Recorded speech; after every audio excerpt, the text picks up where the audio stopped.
Hey, Monty, just curious your overall thoughts on the game. We weren't that great tonight. With the 19-point first quarter, what were you seeing offensively that led to those struggles? We certainly didn't play the way that we played in the second half the other night, which is all we talked about. And we just moved the ball. When they double teamed us, we got off of it and shared it, and we had high, efficient shots. Tonight, they got into us. We didn't have great spacing. The ball didn't move particularly well in the first quarter. But the reality is this is 2 games in a row where teams have come out with playoff intensity, and we haven't started games well or played it well in the first half to have some momentum going in the halftime. We've had to come out of halftime and try to dig ourselves out of a semi-hole the other day. And then today, from an intensity standpoint, I thought we were way behind. You look at the stats, it looks like, in the second half, we played a lot better, but we just got to get off to better starts. And we have to understand that teams are sending a message. This time of the year, we played playoff teams. We played a team that we might see in the first round. And I felt like they were sending us a message tonight. And I think our guys heard it loud and clear. Next, we'll go to Cameron Cox with 12 News and then Dwayne Rankin. And Monty, what do you think is the reason for the drop-off in intensity these past 2 games? Don't know. I mean, if I knew, I'd fix it right away. Maybe teams, we've said it before, we have a target on our backs. We've been a pretty good team, one of the best records in the league since the beginning of April, I saw today or yesterday. So that puts a huge target on your back, which is a good thing, but we have to understand that and match the intensity and exceed what other teams are imposing on us, which is what we did the other night. We just couldn't do it well enough tonight. And, Davis was Davis. We doubled him. He kicked it out for threes. We didn't double him. He scored. Or he got fouled. He shot 17 free throws. So I thought he controlled the game for the most part. Next is Dwayne Rankin.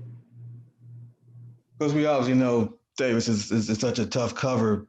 Do you feel like it was the pre-defense on him and allowing him getting to certain spots, or was it something else in terms of defending him specifically? I just didn't think he felt us enough.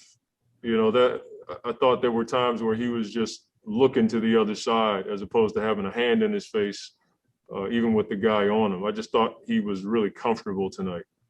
I think the first 3 of the game, I believe, we weren't really into him, and he could see the other side of the floor. It was a 2-on-1 situation. He just swung it to the other side. They got a 3 to start the game. And I thought that's how the night was for him.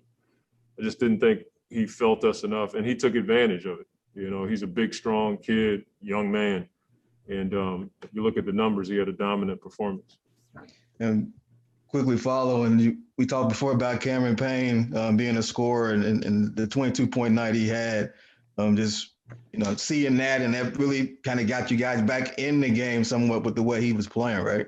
Yeah, I mean, as I said, he's an asset in that way. He can score the ball. He can get to the basket. That's what he does. But, we just didn't get enough stops tonight. I mean, we come out of halftime and we give up a 39-point third quarter. And so we needed Cam to come in there and give us some juice tonight. And we just didn't start the game with it. We certainly didn't start the second half defensively with it. And so on nights like that, you need somebody like Cam to give you a bit of a jolt. Final question is going to be Gina Mizell. Hey, Monty, to kind of build off of the point about campaign, just was there anything that you saw in that run that you guys made to make it a single-digit game that kind of unlocked that you're like, okay, that is something we can take with us, or is still just the start of the first half and second half what you're going to focus on? No, I think that, we'll be able to show the guys, like during that segment, we were getting stops. That's how Cam was getting out and running and getting to the basket, hitting threes. He's capable of playing that way, but the floor is much more open for a guy like Cam Payne when we're getting stops. And during that segment, we got a few. But you look at the quarter points, 30, 29, 39. Like, we're a team that, prides ourselves on keeping teams in the 20s.